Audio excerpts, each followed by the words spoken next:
If you're just joining us here on Sunrise, I'm Alicia Lewis. Jason has the morning off, but it is a weather-worn day. So let's get right to John with what we can expect today. Hey, John. Hey, Alicia. It is a weather-worn day today, so we've got multiple storm chances starting at 10 o'clock in the morning to 10 p.m. Now, western Minnesota, we already have storm chances now. First round is going to be from 11 to 2. That one would be low-end severe or strong.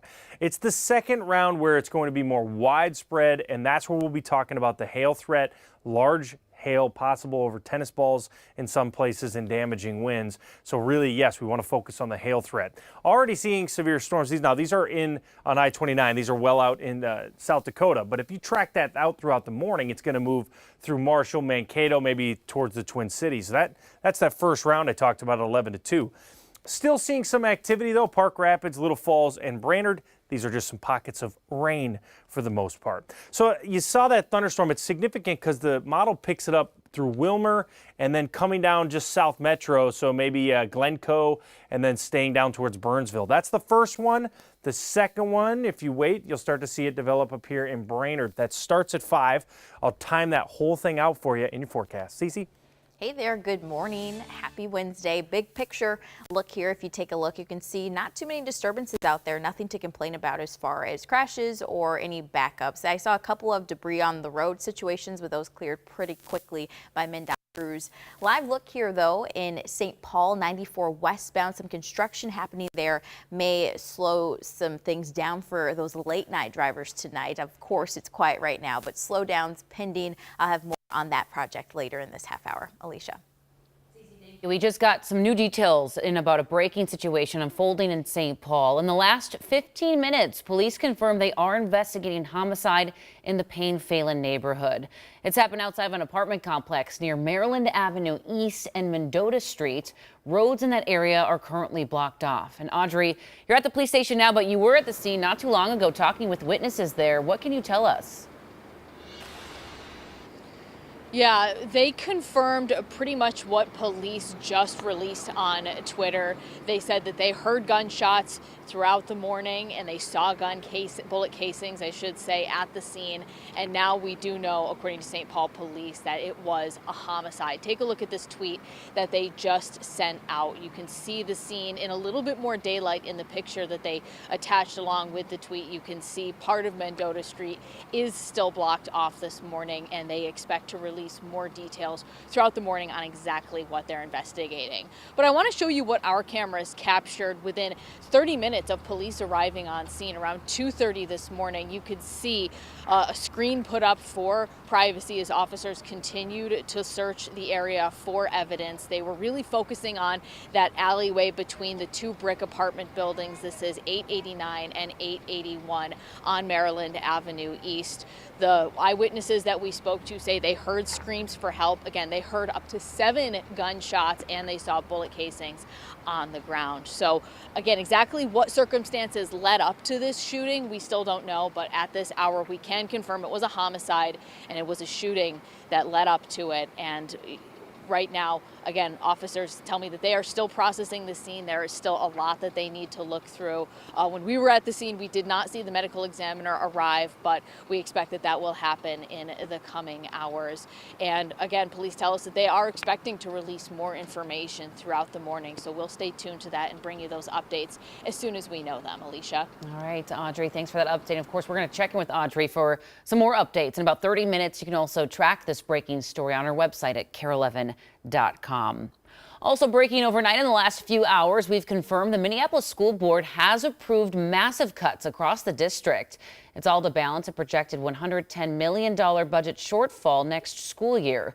There was no discussion at the board meeting when approving next year's budget, but according to the final budget resolution given to the board, around 4.75% of unfilled positions will remain vacant. There's also going to be cuts to schools, significantly to magnet schools. Both Roosevelt High School and Camden High School will have cuts above 10%. In the last 5 hours, a tense school board meeting also wrapping up at Hopkins High School. It was the first meeting since a transgender student was hospitalized after an attack in the school's bathroom. The superintendent spoke at the meeting as new allegations come to light that the victim, Cobalt Sovereign, escalated the situation by using a racial slur. We pride ourselves on creating conditions of belonging where each student can show up as their true authentic self. We pride ourselves on frequently meeting and addressing the holistic safety of our students. This morning, we are learning the district has hired a third-party investigator. We'll have more on those new allegations coming up here in the next 30 minutes. This morning, we are live at the 5th Precinct in Minneapolis, where a growing memorial sits for fallen officer Jamal Mitchell. He was killed in the line of duty less than 2 weeks ago. In the last 24 hours, thousands gathering to honor his life and say their final goodbyes. At the memorial ceremony, we heard powerful testimonies about a man who they say never met a stranger and whose humor was contagious. From family to his chief, fellow officers, and the mayor, it was clear that Jamal Mitchell was a well-respected officer and father in this community. In any democracy throughout the course of human history, you need guardians, and Jamal was the epitome of a guardian of our community. There are not words to explain the emotions that exist when you find out that that fallen police officer was somebody who you consider a brother. For his courageous actions, Chief Brian O'Hara posthumously awarded Mitchell with the department's two highest honors, the Medal of Honor and the Purple Heart. After the service, thousands lined the roads and overpasses as a miles-long procession made its way to MSP Airport, where Mitchell's body will then be taken home today to New Haven, Connecticut. There aren't many out there like that anymore, and it's such a loss for the people who loved them, such a loss for the community, such a loss for this world. Nearly 24 other departments across the metro stepped up to help patrol Minneapolis. Their coverage ended just a few minutes ago. And if you did miss the service, if you'd like to watch it in its entirety, along with the procession, we do have that posted right now on our KARE 11 YouTube page. 6:08 here on your Wednesday, with less than 5 months until the 2024 election. Minnesotans are weighing in about how they feel about a presidential rematch. Here's what you said in a brand new poll about the candidates' ages and... A new KARE 11 NPR News Star Tribune Minnesota poll finds a majority of likely voters feel both Joe Biden and Donald Trump are too old to be president.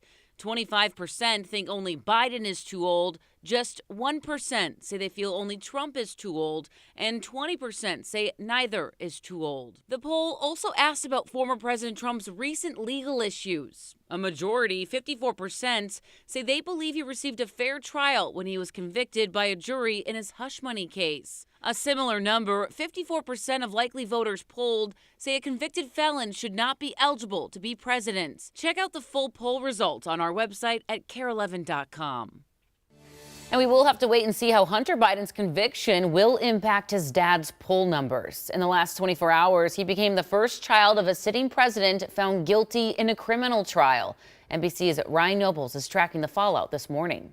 It took just 3 hours of deliberations for 12 jurors to unanimously determine that Hunter Biden was guilty of 3 felony counts for lying about his drug use on a federal background check in order to buy a gun. Special counsel David Weiss, who oversaw the prosecution, saying this was not a case about Hunter's struggles with crack, but his decision to break the law. He left the courthouse holding the hand of the First Lady, later releasing a statement saying, "I am more grateful today for the love and support I experienced this last week from Melissa, my family, my friends, and my community than I am disappointed by the outcome."